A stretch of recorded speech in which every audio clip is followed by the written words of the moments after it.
Hi everyone. My presentation is called The Same Old New Hack. Let's hack old timers.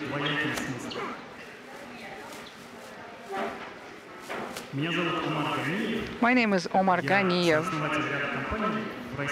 I'm a co-founder of several companies here in Russia. DeteAct is probably the best known of them. We offer services of testing, penetration testing. Actually, I did pen testing all my life. Speaking about life, today we'll be talking a lot about time, traveling through time, looking into the past and into the future, and trying to understand what's going to happen with cybersecurity in the future. Time means much for cybersecurity, I believe, and sometimes in order to understand what's going to happen in the future, we need to travel into the past to find out how cybersecurity was developing in the past.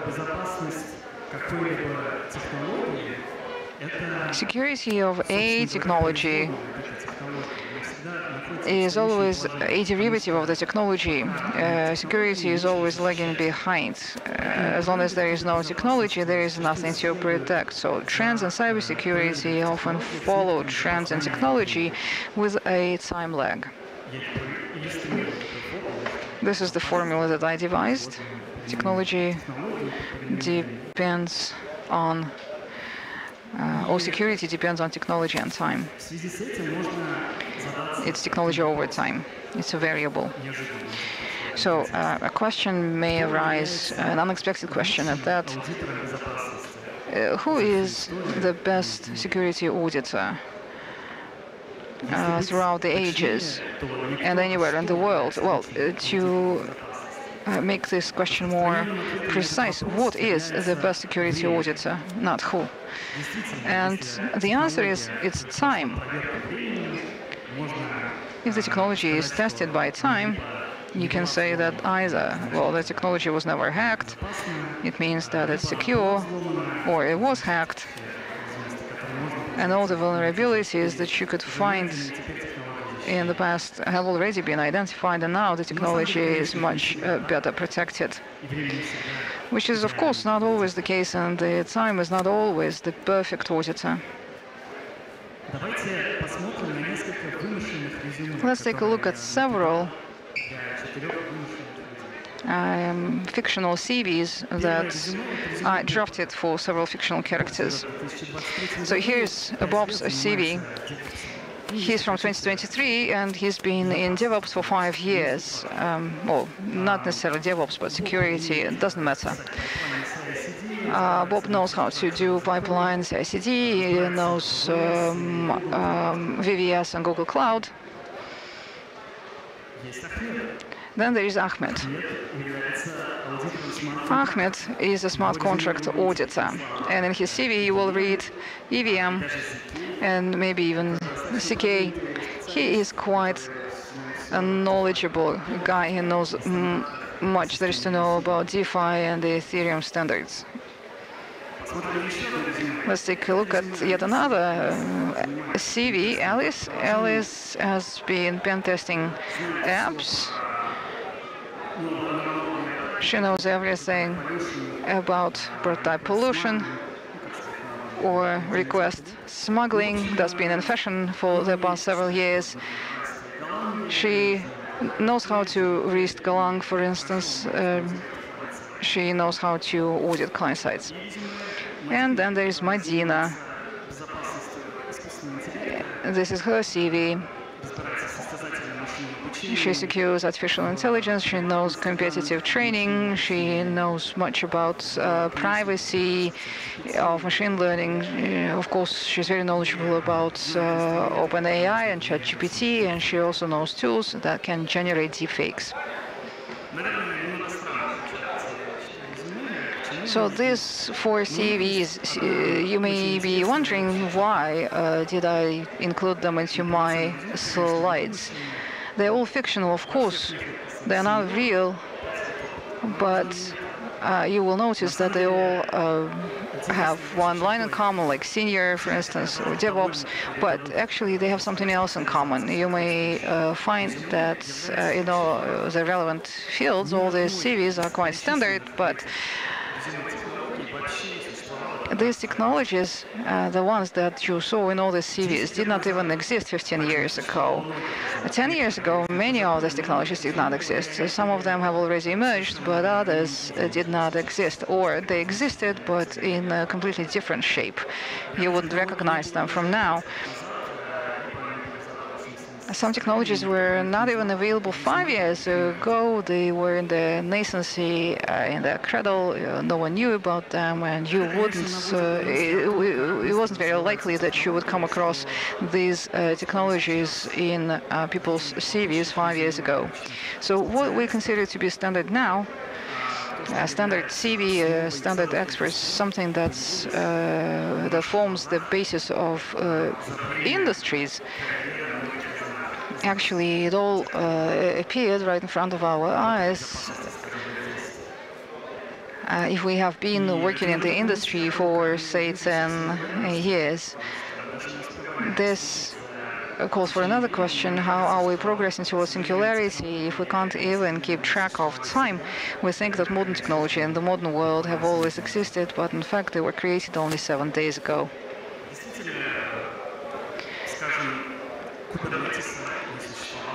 There was no Kubernetes 10 years ago, and now it's a whole industry.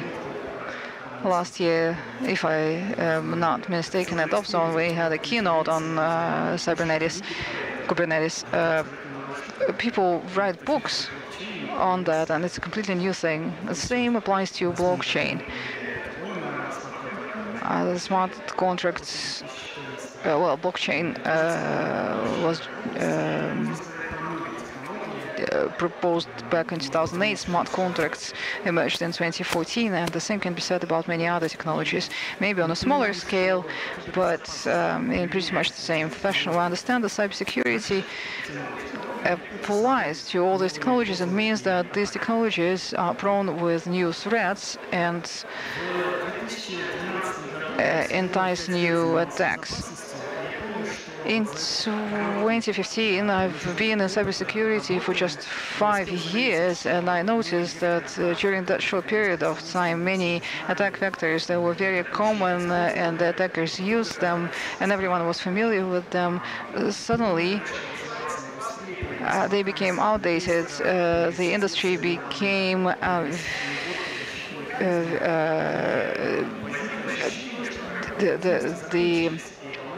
industry became very strong.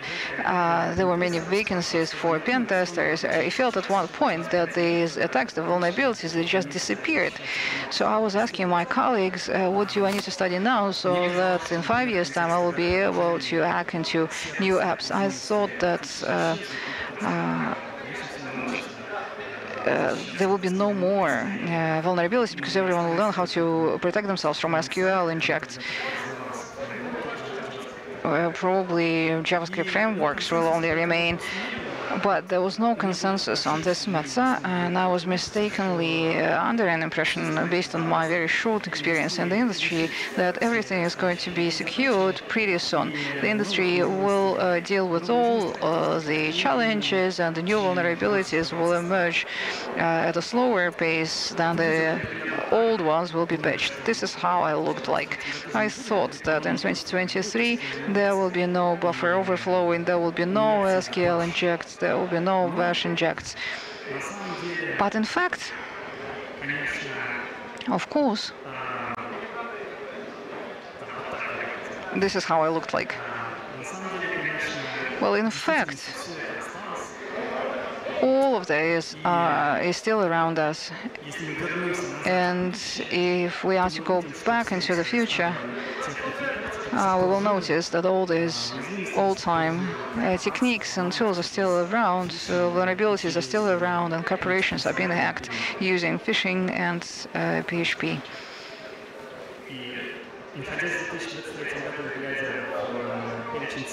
Looking at the CVE list from 2023, sometimes you don't understand what year it is. So why does this happen?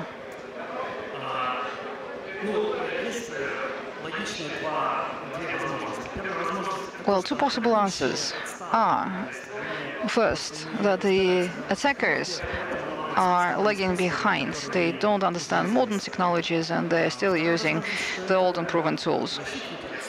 Or another possible answer is that the defenders are lagging behind. The defenders don't know how to protect what they're defending with the old technologies, and they do not have even time to master state-of-the-art technologies. What about attackers? Is this true? Are they indeed lagging behind? Well, in fact, attackers are looking for the simplest path. They are looking for the benefit, and they want to get the benefit in the simplest possible way. They don't care what technology they will be using or what technology they will be breaking into. They don't need to study machine learning and Kubernetes to penetrate an average company's network. Most likely, 10-year-old techniques will do.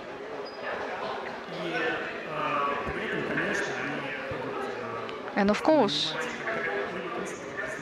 attackers will think like businessmen. They will hire someone who will do the job done within the shortest time possible and at the lowest price. The defenders must protect themselves from all possible attack vectors, which is much more difficult than to find one simplest path to materializing the risks.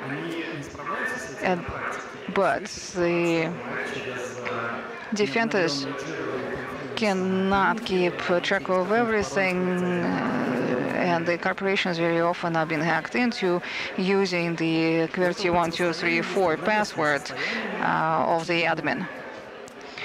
There is an obvious equilibrium state in this equation.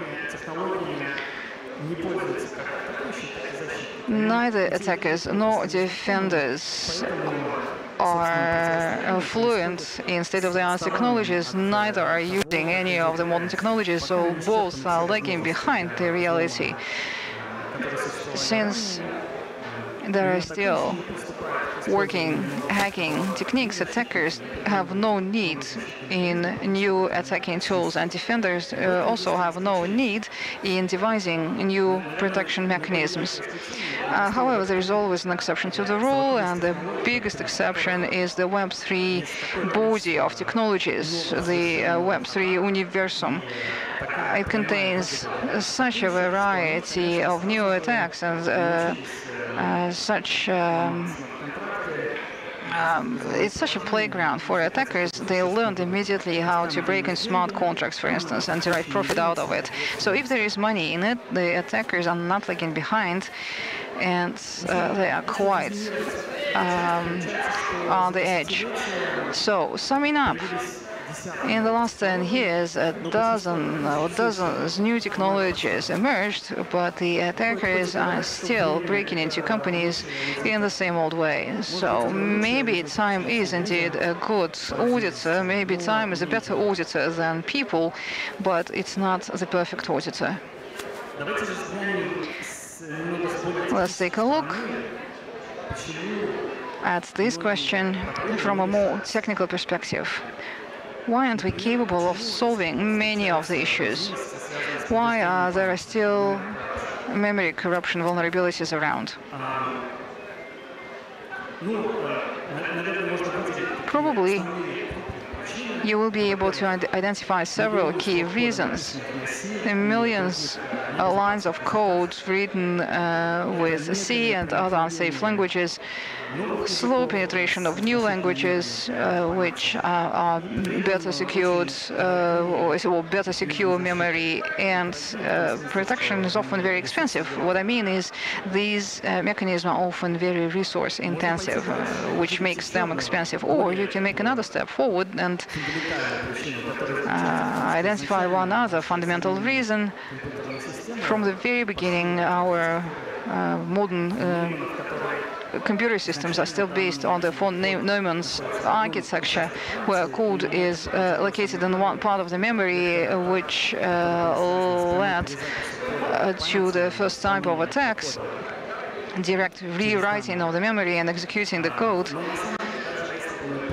But even if we were to follow the Harvard architecture, and the data and the code would be isolated, it would still not protect us from memory corruption, because all these security mechanisms are often aiming at protecting codes or other critical segments, like, I don't know, identifiers, indicators, pointers. But you can also corrupt app-specific memory, which contains privileges of the user. So all these crutches that we use, all these mechanisms that we add to the execution media or the app, it still doesn't protect us from the vulnerabilities and the attacks. It can only protect us from specific vectors of code execution.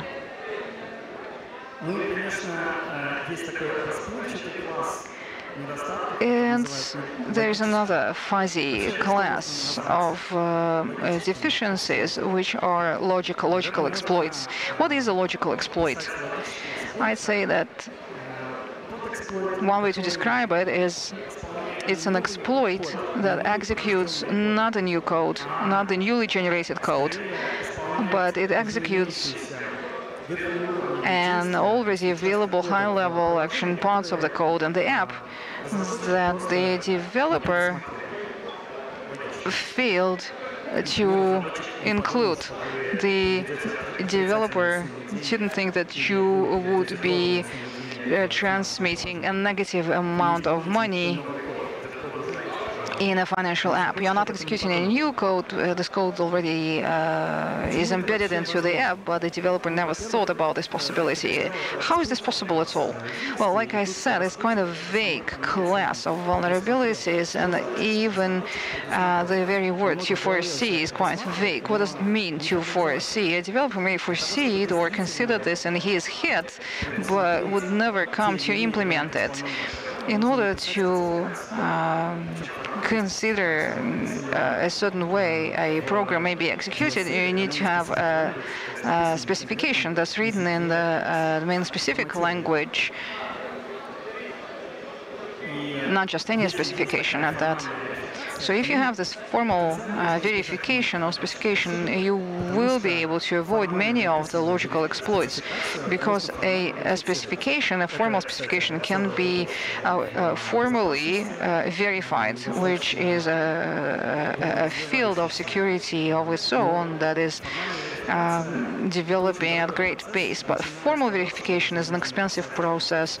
You need to start with a specification, writing a specification for modern systems that contain millions of lines of code. It's just not possible. You can probably do it for small cryptography libraries. You can do it for smart contracts, by the way, but for a typical web application, it's not likely, because writing a specification will take longer than writing the code.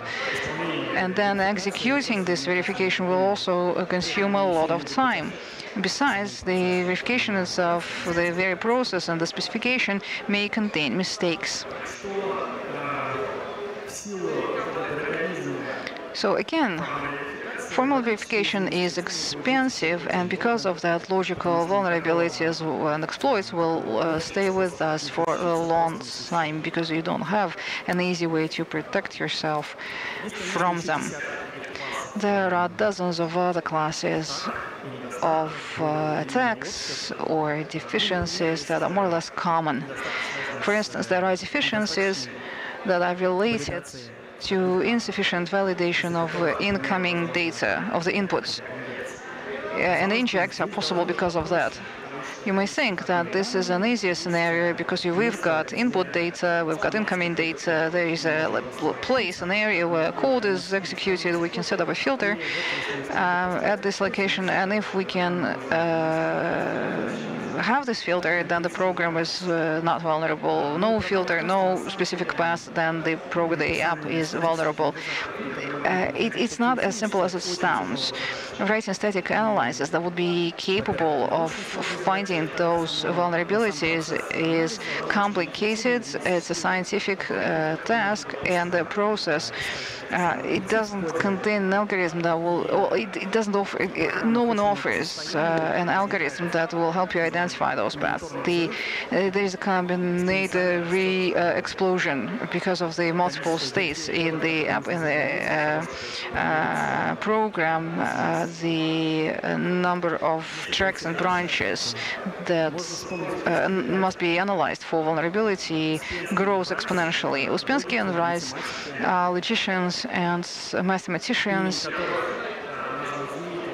and there is a famous Uspensky-Rice theorem that bears their name. The theorem postulates that no trivial properties can be asserted or analyzed for machines. I'm talking about Turing machines now. In fact, you can find vulnerabilities in practice, but it's a very difficult task. So in general terms, for Turing machines, it's not possible to prove any of the non-trivial properties. You can't generate a program that would use a different program as an input, and the first analyze the first program would say that in the second program there is a buffer overflow. It's just physically not possible, and this can be mathematically proven. And another class of attacks that, or other targets of the attacks that I decided to identify special are the human brains. Even theoretically, we would be able to protect ourselves from the technical attacks, there is still the wetware, the wet layer. And this wet layer, what it does, it writes the vulnerable code. The same wetware generates attacks. If there were no attacks and attackers, there would be no need in cybersecurity. We are all here because of the criminals that break into computer systems, and we must protect them from it. And of course, people are naive or stupid, or they can be subjected to social engineering. And this is a third problem inherent in the wetware that might cause attacks and vulnerabilities in computer networks. Therefore, even if we rule out the purely technical attack vector, social engineering will still be relevant until we introduce patches for human beings and until we become a brand new species that will still be vulnerable to other threats. So I guess this conference will be organized for at least 100 years looking forward. But until we become cyborgs, we need to understand what we need to do. Both novices for self-development and for experts who understand perfectly well that it's next to impossible to keep abreast of all the possible changes. Unless you studied cutting-edge technologies in the past few years, you are probably lagging behind. And in hindsight, a decade ago, I never suspected that new technologies would emerge that I would have to study. And if I had not studied them, I wouldn't have been able to include them in the CV, and my entire knowledge would have been obsolete by now. And beginners in cybersecurity in particular often find themselves in the following trap. When you just join an industry, I mean, in our case, that's cyber industry, you see that there are lots of technologies that have been rectified, and some of the attack vectors are no longer relevant, and you don't study them because why would you do that? Because they only affect legacy systems, but there are new technologies that you have to study. Thus, you start focusing on the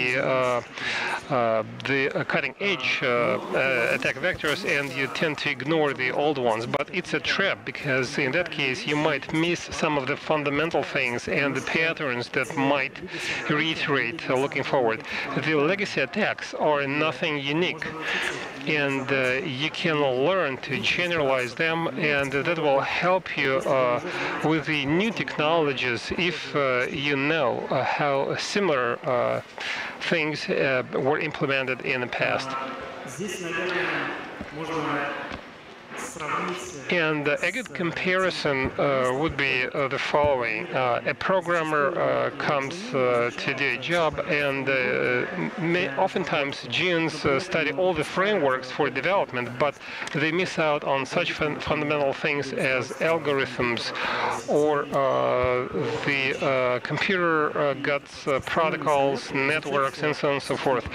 So their piece of advice is to don't focus on frameworks, focus on computers and algorithms. And the same holds true for cybersecurity. Don't focus on frameworks, but focus on the nature of attacks, rather. And you have to be clear on the very nature of the exploits. Why do they emerge? How come it's difficult to protect against them? And how long will it take us to develop a protection mechanism? You might have noticed that many attack vectors that might be subdivided into separate categories are actually one and the same thing. The only thing which is different is syntaxes. And understanding this allows you to take a broader view on the computer networks and better understand new attacks. And there's also an old-timers trap, which is about inertia. Over time, it takes you longer to learn new things because you start believing that you know everything there is to know, and you no longer study new attack vectors and protection mechanisms. But gradually, it turns out that you lagged behind considerably. And even seasoned expert or skilled cybersecurity experts find themselves in a situation when they can only hack PHP, WordPress, or Bittrex landings without understanding anything about contemporary microservice systems. Or, Kubernetes would be a good example in this regard.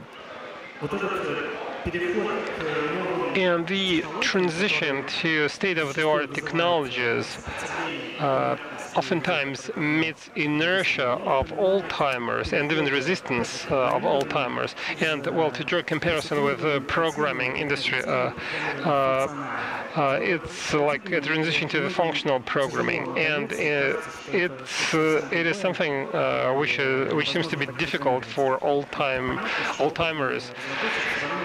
Of course, a skilled developer will be able to master the functional domain faster than a beginner, but nevertheless, it's an exercise that you still have to do, and many people are too lazy to complete this exercise in the first place.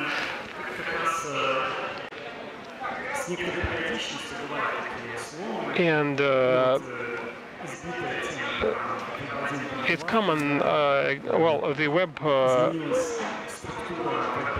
1.0 and Web 2.0 is a good example when the landscape of attacks changed considerably, and some of the people were left overboard because they were never able to adapt to the new technologies. And this is true for both developers who kept on using old tools and the cybersecurity experts who did the same. So the question is how to avoid the traps I just mentioned. First and foremost, you have to keep in mind the very first slides, which is that cybersecurity is a derivative of time, which means that you need to study new technologies to be able to know how to hack them and compromise them. Secondly, you have to learn the legacy cybersecurity tools, and you have to be clear on why certain attacks no longer work and what mitigation measures are there, for instance, to prevent buffer overflow. And in my presentation, I talked a lot about various categories, types, and vectors, and I believe that it's really important. It's a really important skill to be able to generalize various technologies and attack vectors and understand the links between them. In other words, this vulnerability might be equal to another vulnerability, and don't treat them as separate CVEs. This is a very common mistake that I saw time and again. Oftentimes people don't realize that the skill scripting is basically the same thing as another executed or interpreted code line. Well, that was an overview of the past, so to speak, and an obvious question would be,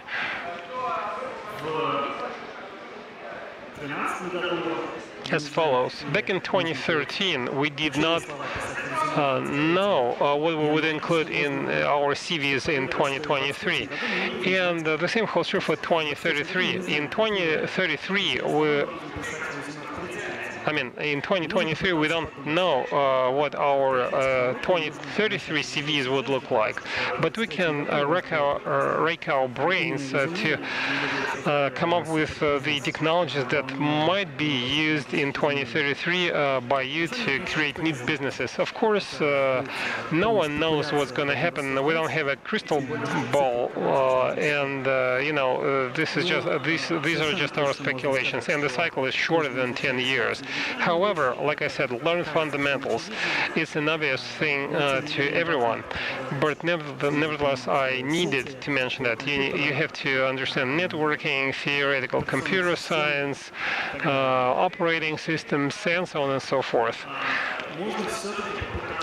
You should at least try to put your bet on the emerging technologies, nascent technologies. Some of them might not take off in the next decade, but even now there are new technologies that capture the ongoing trend. For instance, the AI security. And I'm talking about things like protecting machine learning algorithms. The prompt scripting technologies appeared just 6 months ago.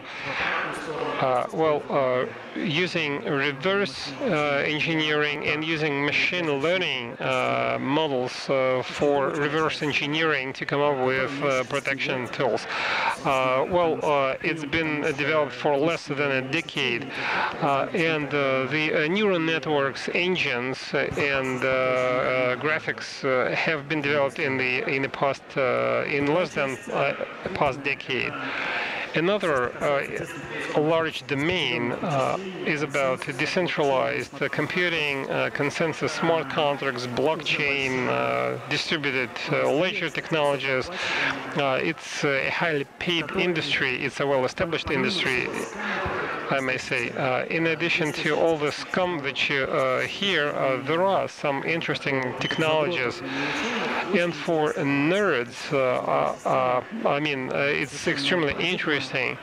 It's a brand new paradigm, and it's not the same as overflowing a buffer or mingling with the script of a common app. There are adjacent domains such as cryptography, for instance, the zero disclosure proof, decentralizing, key generation, consensus distributed computing. You don't have to be a mathematician to use these technologies. I'm talking about these domains as purely engineering domains. For instance, zero knowledge proof has its own languages, and it's interesting to audit them. It's interesting to crawl them for attack vectors. You don't have to be a mathematician or a logic expert, though it might be useful if you are. And it's an area with very few experts. And for the next few years, at the very least, the demand for the auditors specializing in zero knowledge proof is bound to increase. And finally, quantum computing is something that we've been waiting for 3 decades, and it seems to be that the deadline keeps shifting to the right by increments of 5 years. But there are some application things like Q-sharp, cloud-based languages, and so on and so forth. And like I said, this is something that you might want to look into, research, or run an additional project just to broaden your knowledge. And this is a way to invest in your future, because, you know, your career paths might run into these huge industries if they take off. And everyone will have to study quantum computing if it takes off. Another thing I want to mention, this is something that hackers don't like. And I'm talking about understanding the security fundamentals, the economics, the cyber crime economics, and so on and so forth. It's a way to broaden your mindset. For instance, in bug bounty, oftentimes people who do not try to hack an app by using a tunnel vision. They just have a broader understanding of a service and the roles inherent in the service. The roles protect this or that asset which is important for a business, and they focus on things important for business. Thus, they get a larger bounty for finding the bug. So it's useful for every cybersecurity engineer.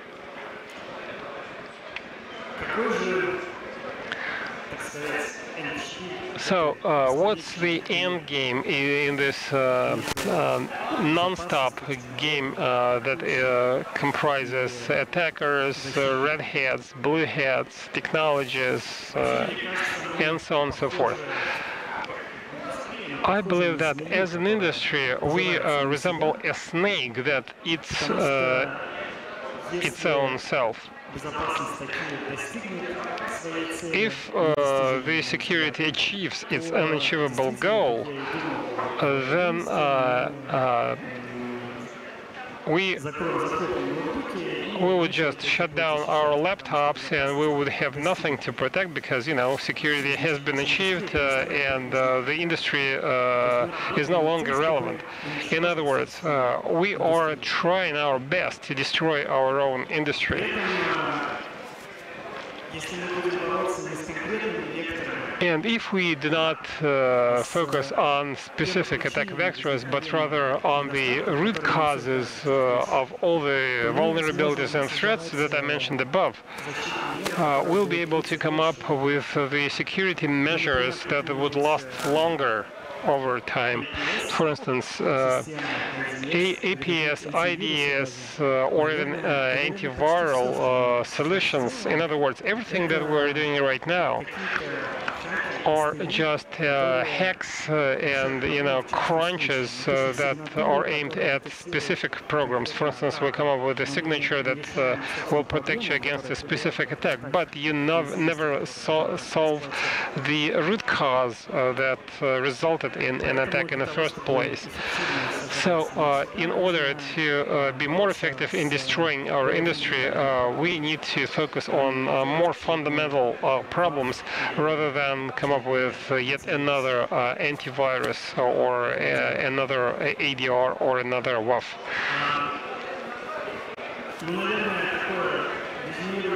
Well, to sum up, and I guess this is the main takeaway that I want to drive home. First and foremost, we need to have the knowledge, the experience, and the skills to protect and ensure security for both existing systems and the legacy systems that were created a long time ago. Because, legacy systems still exist. They might be subjected to new vulnerabilities, and, they could serve as a basis for new systems, more advanced systems. And going back to the future, to the present and the future, I want to mention that we need to be able to quickly analyze the new paradigms that are only emerging at the time. So let's learn from the mistakes of the past to be able to develop, to ensure a more secure future. That brings me to the end of my presentation. Thank you. Thank you so much. Are there any questions from the floor? If you have any questions, or if you want to ask me a provocative question, or if you have any objections, I'll be happy to take any of those things.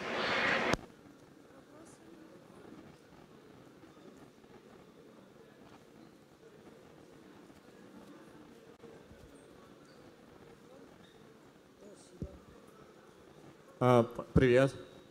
Hi everyone, I'm right here at the center of the conference hall. Well, you mentioned experts in zero-knowledge proof to analyze crypto protocols and so forth. Are they really in demand? Because are you talking about Federal Security Service or any other state-run agencies? Do they develop lots of crypto protocols? I was talking about the international market. I was not talking about local law enforcement agencies. And I actually believe there are lots of application domains, but right now they're mostly in demand in the distributed computing and the decentralized finances. Blockchain is the best example of a direct demand for such experts. Thank you. Thank you so much for a very interesting presentation, and one of your slides made me thinking that decentralized financial systems for an AppSec in 2023 in a CIS member state is a great domain because it's not subject to sanctions at all. You are totally right. This is a very easy way to enter the international market because there are no borders, and the underlying idea is just that exactly no one cares about your nationality. Once again, thank you for this great keynote. Thank you so much. Hi, thank you so much for your presentation and for your keynote. Well, you brought up some philosophical things, so my question is also philosophical. You mentioned that in order to understand the ongoing trends, you have to go to the past and identify the root causes of the ongoing trends. Did I get it right? Well, I would say so. So, right, the situation is as follows as of today. We see lots of new things emerging, and my question is how to find a balance between studying the past and studying the new things to keep abreast of the times. This is a huge issue, I would say. So my question is, how much of the past should you study before you actually start learning new things? Well, if you're a total beginner, if you're a college student, you have almost unlimited time, and you can allocate time for almost everything. So that was my main idea. You do have enough time as a college student to learn fundamentals. You don't need to study the ZX spectrum. By the way, there will be a separate presentation on that. It doesn't make any sense on the face of it, but actually it does, because it's interesting to study the fundamentals. The ideas do not change much, but the specific technologies do. So please follow the ZX Spectrum presentation, though it has not been relevant for the past 3 to 4 decades. But it's difficult to find the balance, a balancing act. I have no clue, because people who started in the cybersecurity domain a long time ago, they naturally studied all that. I was talking about people who would only join the industry in 10 years' time. Well, the knowledge is becoming vaster, and I guess the only way would be to specialize in certain applicable domains. So you're saying we're going to get more specializations looking forward. Exactly.